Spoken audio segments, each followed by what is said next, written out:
हाथ कमोबेश आज भी यही है। आज भी अगर आप बाहर निकलिए तो आंखों में जलन हो रही है, गले में दिक्कत हो रही है। धुंध ने जीना मुश्किल कर दिया है, इमरजेंसी जैसे हालात पैदा कर दिए हैं प्रदूषण ने। चलिए एक और बड़ी खबर इस वक्त की आपको बताते हैं। जम्मू कश्मीर के शोपियां में एनकाउंटर हुआ है, एक आतंकी को मार गिराया गया है जबकि एक जवान घायल हुआ है। सेना का सर्च ऑपरेशन भी फिलहाल अभी चल रहा है। जम्मू कश्मीर के शोपियां से है ये बड़ी खबर। एनकाउंटर खत्म हो चुका है, सेना का सर्च ऑपरेशन चल रहा है। बड़ी खबर यह है कि एनकाउंटर खत्म हो चुका है। एक बिल्डिंग में छिपे हुए थे आतंकी। अजय जांड्याल हमारे सहयोगी जुड़ चुके हैं, सीधे उनका रुख करेंगे।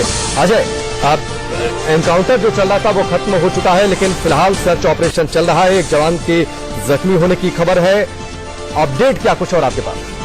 बिल्कुल, आपको बता दूं, ये इलाका जो पड़ता है बंगम का इलाका पड़ता है और यहीं यहाँ पे जो है सूचना मिली थी कि कुछ आतंकी हो सकते हैं, जिसके बाद एक सर्च ऑपरेशन शुरू हुआ। उसके बाद यहाँ पे एनकाउंटर जो है वो शुरू हुआ था।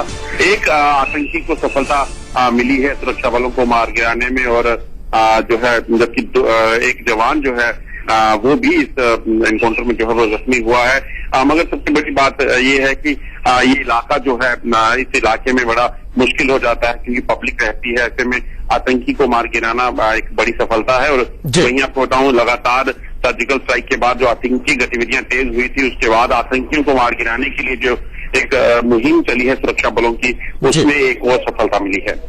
जी, चलिए अजय, इस बातचीत के लिए आपका बहुत बहुत शुक्रिया। 3 तस्वीरें आपके टेलीविजन स्क्रीन पर। एक आतंकी ढेर, 2 जवान शहीद हुए थे। कल जो फायरिंग पाकिस्तान की ओर से हो रही थी पंजाब के तरन तारण, और साथ ही सब्जिया सेक्टर में तैनात थे राजेंद्र तुपारा, वो शहीद हुए थे। चलिए सीधे रुख करते हैं, फिलहाल अपने न्यूज रूम का रुख करेंगे। रोहित हमारे साथ जुड़ चुके हैं, सीधे उनका रुख करेंगे। कल से क्या कुछ हुआ है रोहित, वो सिलसिलेवार तरीके से हमारे दर्शकों को बताएं।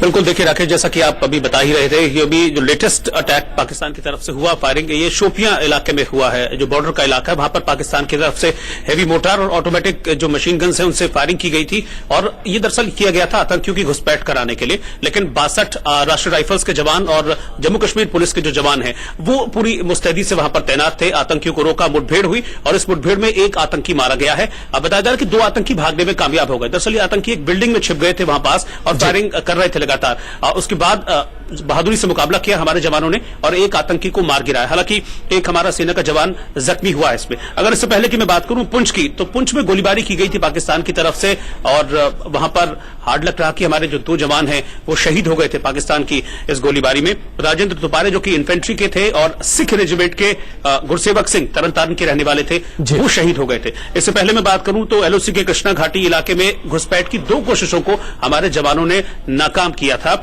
यहां पर कोशिश की जा रही थी आतंकियों को घुसपैठ कराने की, पाक फायरिंग की गई थी और आतंकियों को घुसपैठ कराने की कोशिश की गई थी। ठीक उसी तरह से राकेश, जैसा कि जब मंदीप शहीद हुए थे तब भी आतंकियों को घुसपैठ कराने की कोशिश की गई थी, ऐसा यहां पर हुआ, लेकिन इस कोशिश को हमारे सैनिकों ने नाकाम कर दिया। इसके अलावा सब्जियां सेक्टर में पाकिस्तान की ओर से फायरिंग की गई थी, इसमें हमारे 2 जवान जख्मी हुए थे। लेकिन खास बात यह है कि किसी भी कोशिश को कामयाब नहीं होने दिया गया। लगातार हम देख रहे हैं पिछले कुछ दिनों से, दिवाली के बाद से तो और ज्यादा जो शेलिंग है वो पाकिस्तान की ओर से बढ़ गई है। कभी आतंकियों को घुसपैठ कराने के लिए तो कभी हैवी मोर्टार्स पाकिस्तान की ओर से दागे जा रहे हैं, लेकिन लगातार ये कोशिशें नाकाम की जाती रही हैं भारत की। चलिए रोहित, फिलहाल इस जानकारी के लिए आपका बहुत बहुत शुक्रिया। शहीद गुरसेवक सिंह तरन तारण के रहने वाले थे। 12 फरवरी को उनकी शादी होने वाली थी, अब उस घर में मातम पसर गया है।